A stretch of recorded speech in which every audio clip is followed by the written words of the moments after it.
پیمان ملی، تجربه گذشته، معرفت امروز و برنامه فردا. ملت تاجیک در طول تاریخ نه چندان دوری خود شاهد چندین هجرت‌های اجباری و سرگردانی‌های آشکار بوده است.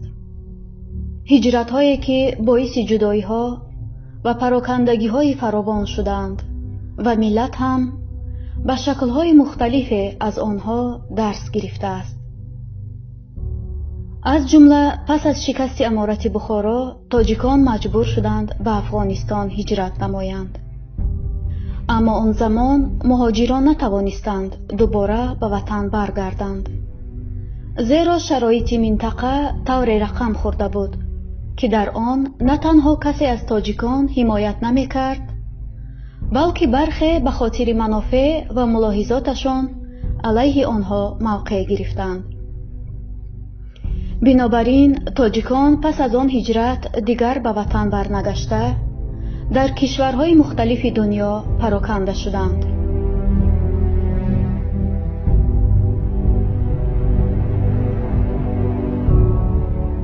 مرکزهای فرهنگی و تمدنی تاجیکان هم از دست رفت و جای آن تاجیکستان سوویتی ارزی وجود نمود.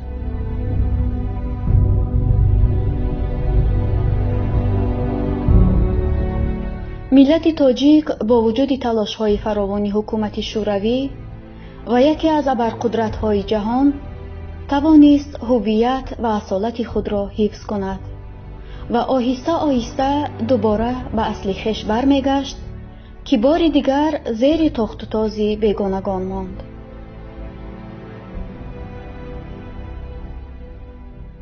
پس از فروپاشی اتحاد شوروی و آغاز جنگ شهروندی، بار دیگر یک گروه بزرگ ملت اجباراً مهاجر گردیدند.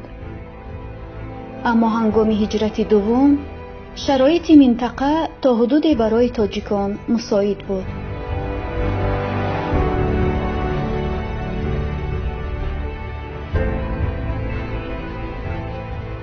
حکومت نوپای افغانستان به مردم مهاجر پناه داد و اکثریت جامعه جهانی از مبارزه مشروع آنها حمایت کرد.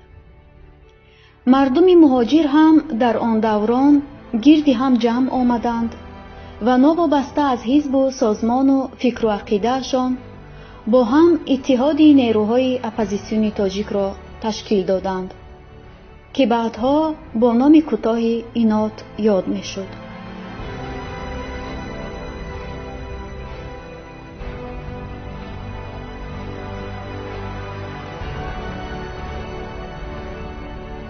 رهبران مخالفان در آن اتحاد خوب می‌دانستند که برای بازگشتن به وطن راه جز وحدت و همکاری و همبستگی وجود ندارد. بالاخره این همبستگی نتیجه داد و زیاده از 100,000 مردم مهاجر با سری بلند به وطن برگشتند.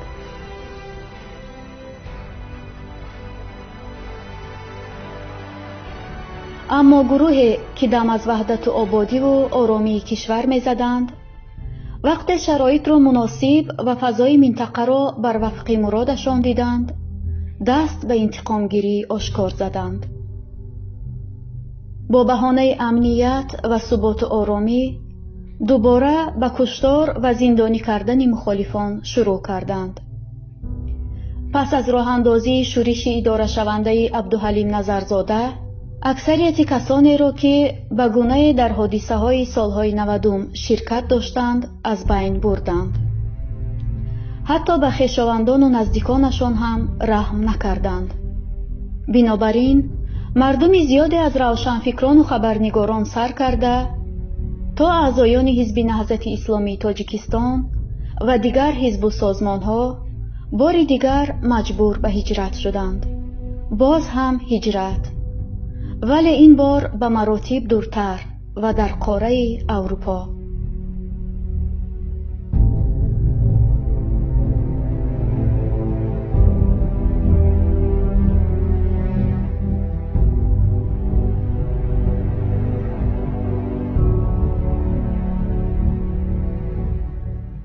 شاید تعداد مهاجران سیاسی در اروپا به اندازه مهاجران در افغانستان نباشد، اما در این مدت مهاجران اجباری دیگری نیز هستند که به خاطر ناعهده‌برایی همین حکومت سالهاست در غربت زحمت میکشند.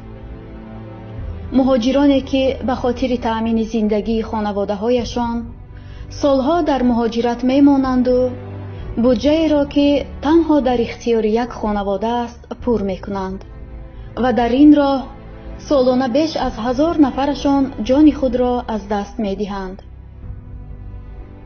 این وضعیت چند حزب و حرکت و شخصیت‌ها را وادار نمود که برای رهایی از آن و بازگشت سربلندانه به وطن فکر کنند و دوری هم جمع شوند. در نتیجه گفتگوها و رایزنی‌های طولانی به خلاصه آمدند که باید مبارزه را دست جمعانه ادامه دهند.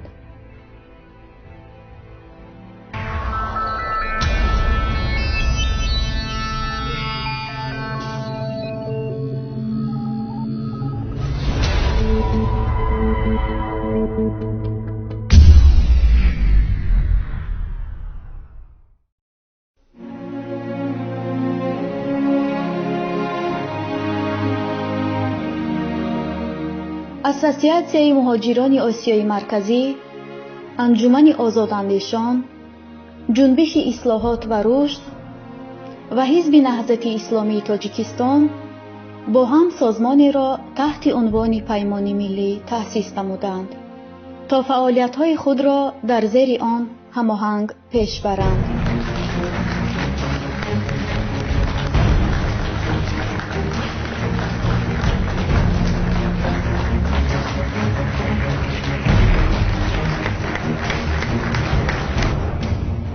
در یک سال فعالیت خود پیمان ملی دستاوردهایی داشت که قسمتی را اینجا ذکر میکنیم. زمانی که پیمان تازه تأسیس می‌یافت اما هنوز ائتلاف رسما تأسیس نیافته بود، مقامات تاجیکستان دو طفل، حمزه طلازاده 4 ساله پسری روح الله طلازاده و فاطمه دولتوی 10 ساله دختر شبنم خدایدادova را به خاطر فعالیت‌های سیاسی و جمعیتی والدانشان اسیر گرفتند. 4 حزب و سازمان عضو منبعث پیمان ملی توانستند با همبستگی برای رهایی این دو طفل بکشند و آنها را از تاجیکستان بیرون آورند. این موفقیت به حزب و سازمان‌ها اعتماد بیشتری برای همبستگی داد. دیدار رئیس پیمان ملی تاجیکستان محیدین کبیری با معاون اول دفتر حقوق بشر و نهادهای دموکراتی، سازمان امنیت و همکاری اروپا. با تلاش تیم حقوقی پیمان ملی تاجیکستان در ماه اکتبر سال 2019 توسط 4 سازمان حقوقی Freedom Now، Lawyers for Lawyers، Hagan Lawyers as LLP و DLAPP UK LLP پرونده بزرگ مهریاروف به سازمان ملل متحد رفت. بررسی این پرونده توسط گروه کاری سازمان ملل متحد آید به بازداشت‌های خودسرانه به پایان رسیده 3 ایون رسانه‌ای شد. این گروه از حکومت تاجیکستان طلب نمود بزرگ مهریاروف را آزاد و به او جبران پرداخت نماید. ماه فوریه سال جاری عضو شورای پیمان ملی تاجیکستان و رهبر جنبش مردمی اصلاحات رشد تاجیکستان در مسکو ربوده شده به تاجیکستان انتقال گردید. پیمان ملی تاجیکستان با بسیج کردن تمام نیرویش و مراجعت به سازمان‌های بین المللی و کشورهای داخل توانست شراف‌الدین گدایف را از چنگ مقامات امنیتی و انتظامی تاجیکستان بیرون کشیده دوباره به اروپا برگرداند.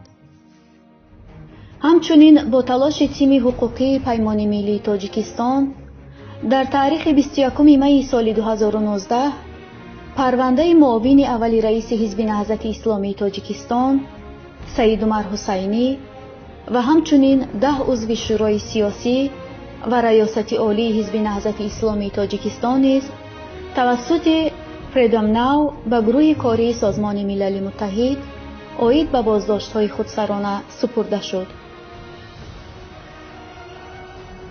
دیدار و ملاقات یک هیئت پیمان ملی تاجیکستان با رهبری محیدین کبیری با مقامات کشور نروژ در شهر اسلو. دیدار و گفتگوی رئیس پیمان ملی تاجیکستان با رهبریت کمیته هلسینکی نروژ در شهر اسلو. تأسیس جایزه بین المللی به نام جایزه فیض‌نسا واحد و از طرف عضو پیمان ملی تاجیکستان انجمن مهاجران آسیای مرکزی. برگزاری کنفرانس بین المللی در موضوع آسیای مرکزی، اصلاحات، سرکوب و افراطگرایی با تشبث عضو پیمان ملی تاجیکستان انجمن مهاجران آسیای مرکزی.